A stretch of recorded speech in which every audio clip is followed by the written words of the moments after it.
Hello, ladies and gentlemen, welcome to the next bonus episode I have for you guys for a review. And ladies and gentlemen, today is my birthday. So, as I promised guys, I have got No Way Out 2004 from the Cow Palace in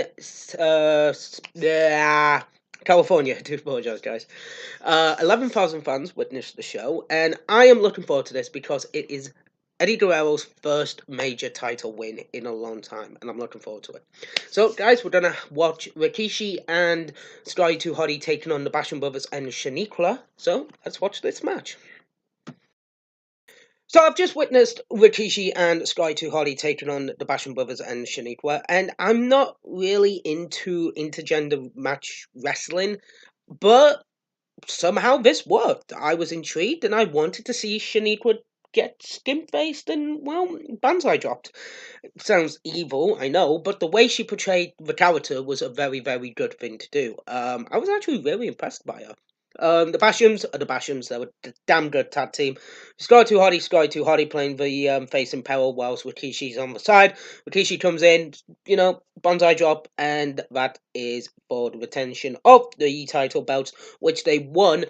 If I recall, it was 2 weeks ago on SmackDown they won the belts. So I can't remember what's up next, but we'll check out what it is. So next up was Jamie Noble versus Nydia in a blindfold match. Not the traditional blindfold, but Jamie Noble was blindfolded. And I have to admit, another intergender match, but another damn good match, I thought. Nydia would take advantage of Noble's inability to see by performing antics that caused him to fall. Yay. But Noble was able to lift the hood up, see where Nydia was, and literally put on a guillotine choke on Nydia for the win. Not a bad match. I mean, for a bit of comedy, I mean, it was really, really good. I mean, to see a guillotine choke on a woman is like, oh, shit. Okay.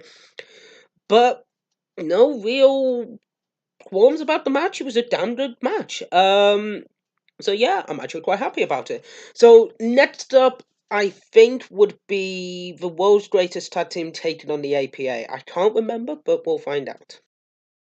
Just before the third match, guys, we had a promo from Kurt Angle stating that he was attacked before, at the beginning of the SmackDown before the show, attacking both John and Big Show. John would get in his face and basically say that if I wanted to do, if I wanted to attack you, I'd do it to your face, like this, and punches him in the face. It's kind of funny. Next up was the world's greatest tag team versus the APA, which is a good match. I did not like the way that this match was portrayed. I think JBL should have been in the ring, getting the heat, and Farouk getting the hot tag. I thought that would have been a lot better. But for some reason, that didn't happen. It ended with a clothesline from Hell to Haas, favouring the injured arm of JBL. Bradshaw, technically. And then Benjamin super kicking Bradshaw for the win. I did not like it. Thought it should have been the other way around and have JBL be the weaker of the two. But again, it's just one of those things. So I think the next match we'll be going into is Hardcore Holly and Rhino. But between then, I have no idea what's going on. Well, that's why I completely forgot about what happened between this match and the next match, because Goldberg's just showed up. Okay, let's go into it. So, Royal Rumble 2004. Goldberg was being interviewed by Terry Reynolds. Brock Lesnar walks in to be like, "Oh, I just won the WWE Championship match. I should be interviewed." That would then go forward into the Royal Rumble match itself. It would have an altercation, a conversation. Well, it would get into the Rumble. Goldberg would be number 30 with a sick-looking spear by Goldberg onto Nunzio. I have actually reviewed the Royal Rumble itself, but that was just a quick review, guys. But Lesnar would come in and F5 Goldberg, and then Goldberg would be focused on Lesnar when Kurt Angle would be eliminating him. So, Stone Cold Steve Austin hands Goldberg a ticket to, well, No Way Out, which has apparently been sold out for weeks. And basically says, "Bill, don't do anything I wouldn't do." And going on a little bit further from this, uh, Vince McMahon will walk out. I think the final Raw before No Way Out, and basically go, you know what you said, there's nothing that you wouldn't do, which I thought was funny. But has banned sorry, Goldberg would be suspended from Raw for 30 days. So this is why you can do this. And then they had a piss poor match at Mania. Well, let's watch this match. So something I forgot to pick up, guys, is JBL and Michael Cole. Not JBL, Taz. Sorry, Taz and Michael Cole are basically, oh, this guy's a lunatic. This guy's an unhinged monster. The problem is, Brock Lesnar started this for F5 in Goldberg. They never mentioned that. This could have been all avoided if Brock Lesnar didn't have an ego the size of Minnesota, or insert large state here. So, yeah, let's carry on watching this. I will say now, Paul Heyman is a brilliant promo. The way he can carry himself and be speared 6 nights ago on Raw, very, very good. Brock Lesnar's talking now. But I do want to bring something up that a lot of people don't actually bring up. Bill Goldberg is wearing a Santa's Sleigh t-shirt. The movie, the Christmas horror movie that Bill Goldberg was in. He played Santa. And ironically enough, met his wife on the set. And ironically enough, it was the one where he basically gets up all in her grill in her downstairs parts. Again, no joke. If anybody has the balls to watch the movie, per choice of words, yeah, literally, it's the scene where he's in the strip joint and the lady goes, boing. That's his wife. They met on the set of Santa's Sleigh. Interesting fact for you guys. So let's carry on watching. It will be Hardcore Holly versus Rhino, so let's watch this one. So normally I would talk about what would happen after matchups once they've happened, but because I'm in the mood, I'm going to do it now. One moment, let me just double check that I've got this muted. Yes, I do, and I'll play it. So here's what happened after this pay-per-view. Goldberg would go on to Raw and ask for a match with Lesnar. It wouldn't happen. Then Goldberg would go on to Raw, demand a match at Mania against Lesnar. No. Lesnar would go on to SmackDown, get on his knees, and beg McMahon for a match at Mania. The week after, on Raw, McMahon was about to say, no, there's no match. Austin walks out. Do you want to see the match? Yeah! Okay then, it's Lesnar versus Goldberg at Mania, and Austin's the special guest referee at WrestleMania. Then there would be a match between Vince McMahon and Eric Bischoff. Lesnar would get involved, F5, Stone Cold Steve Austin, and actually steal Austin's ATV. Fucking dick move, Lesnar. And all that jazz. So yeah, it's now Hardcore Holly versus Rhino. But here's the thing. A lot of people are a bit skeptic about what happened during the show. So I'm actually going to talk to you guys now about what happened during after this and before Mania. Goldberg was already into an 11-month stint in a 1-year contract at this moment in time, as we're watching the pay-per-view. He didn't want to re-sign with the company because of the way he was used. And also Linda McMahon stating that he was a disappointment in the third quarter business meeting that she had with the WWE Board of Directors. Bit of a dick move, Linda. So Lesnar wanted out of his deal. So naturally, Mania's coming up. Okay then, we'll do Lesnar versus Goldberg. However, Lesnar would have other motherfucking plans. Because they wanted to, basically, from what I've gathered is, they wanted to let Lesnar beat Goldberg, so then it would propel him back into the championship scene.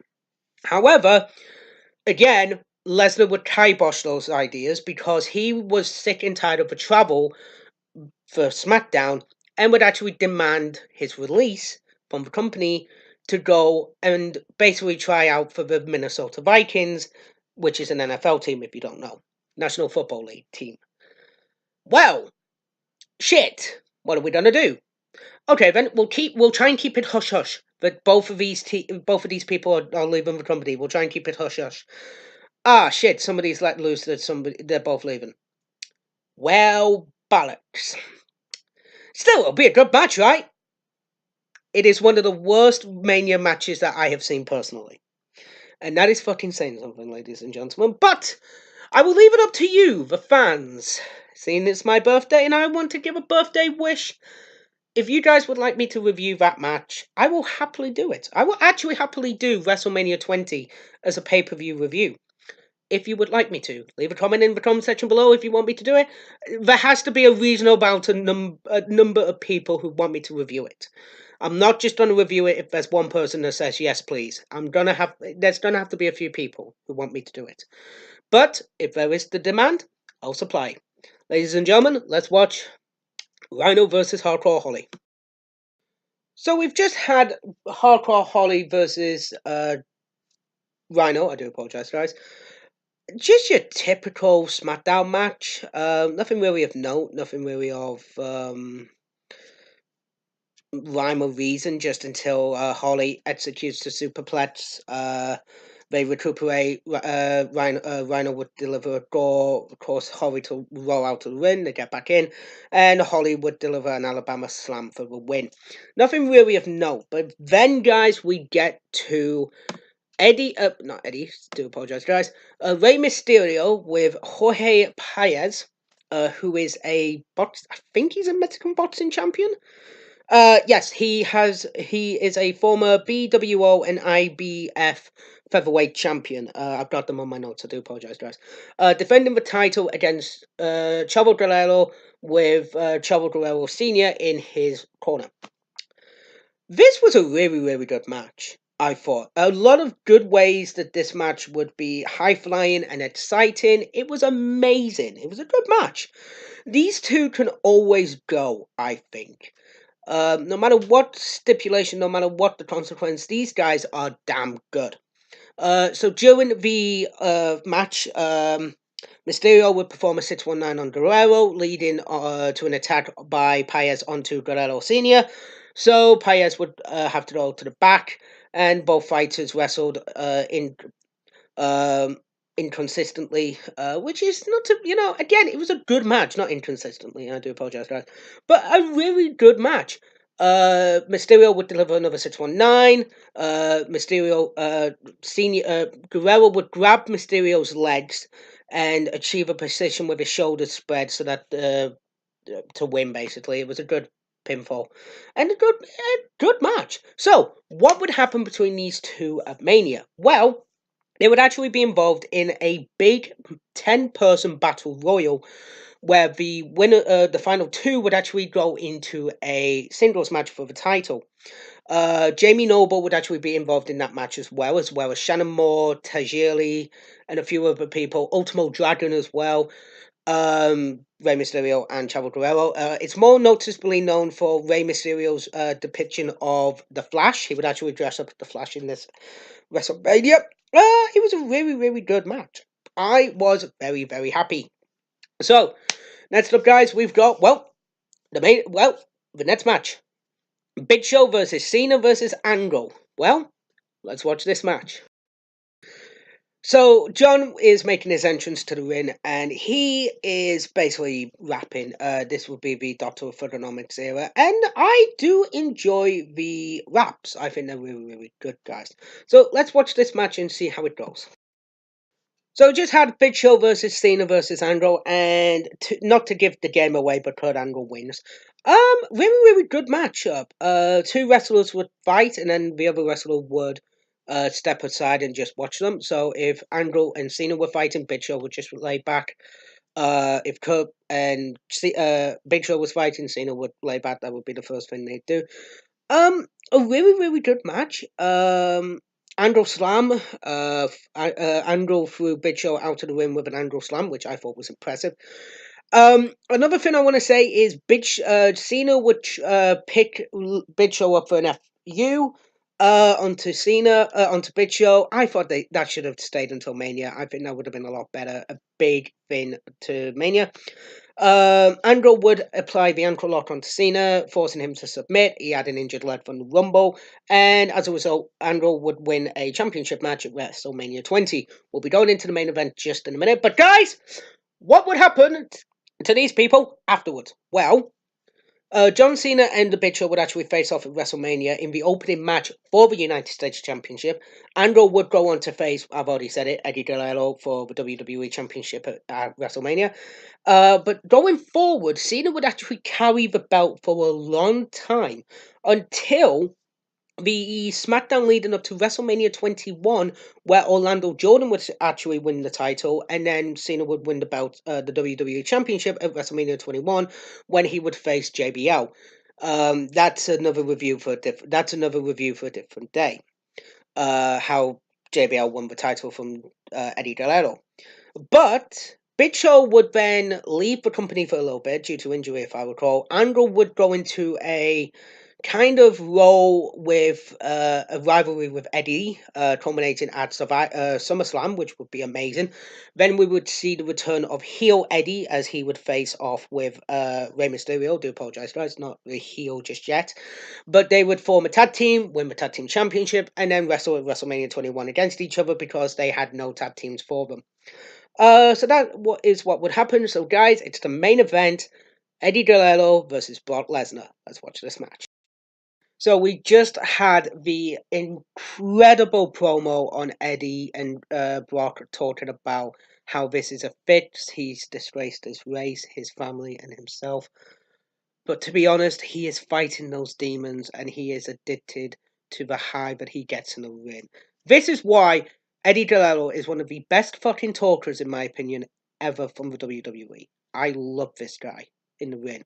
His incredible ability in the ring, his way he portrays himself on the microphone, it is fucking amazing. And this is what drew me to Eddie Guerrero when I first watched this match. So, when I first watched this match, it was over 10 years ago. I haven't seen the match since. If I would give it a star rating then, I would have given it a 5 out of 5. Let's watch the match in its entirety and see. Well, let's watch the match and see if it still holds up. I do apologise about that, guys. I accidentally pressed the wrong button. Eddie Guerrero versus Brock Lesnar. I watched this match for the first time in 10 years, like I said. And at the time, I would give it a 5 out of 5. Now, I'd give it 4 3/4. Now, I know, it's a brilliant match. I can't talk about this match in enough detail and tell you guys, you have to find this match. It is brilliant. The way Eddie wins this match, the way that the match is actually done, Brock actually fucking wants to bump for the guy, get the guy over. I like seeing this Brock. I hate seeing the other Brock. I hate seeing the part-timer Brock. This, I loved. And yeah, it contradicts me, stuff like that, but I loved this match because of the way Brock sold the match. It was brilliant. The way he sold the leg, the way that Eddie fucking put over. It's big versus a little man. And stuff like this. Ladies and gentlemen, this would be in February 2004. In November 2005, Eddie Guerrero would pass away. He would never hold the WWE Championship again. In fact, they were actually going to put the world title on him before he passed away. The man is a legend, and he has his rightful place in the WWE Hall of Fame. He's a legend above no else. So what did I think of the matches? The matches I enjoyed. There were a couple of very good matches. The world's greatest tag team in the APA had a good match. Hardcore, Holly, and Rhino had an okay match. Sleep of the night, I would probably actually go for Jamie Noble versus Nydia. Even though it was a 4-minute match, it was a good match. I thought it was good. Best match of the night, no offense, but Eddie Guerrero versus Brock Lesnar. Best match of the night. Sleeper, like I said, Jamie Noble versus Nydia. Worst match of the night. for the first time in the history of the show slash bonus episodes, there wasn't a bad match on the card. There wasn't a bad match on the show. This was a damn good pay per view. I mean, if you had to choose a weak match, it would have to be Hardcore Holly versus Rhino. But that was the crowd. The crowd didn't give a fuck about it. But the match was a damn good match. So overall, it's a really, really good pay per view. If you can find it, definitely find it. It's on DVD. I have a VHS copy of it. That's how fucking old school I am, guys. So yeah, I would watch this. So, ladies and gentlemen, I've hoped you enjoyed the trip past the bonus episode, guys. I hope you've enjoyed them. And ladies and gentlemen, I hope you're looking forward to the Christmas episode of the classic series, guys. I'm looking forward to it. It's going to be a fun episode, I think. I think it's going to be a smashing good time. Ladies and gentlemen, thank you so much for watching. Hope you have a fantastic day. And ladies and gentlemen, I'm going to go now and have a drink. Goodbye, guys.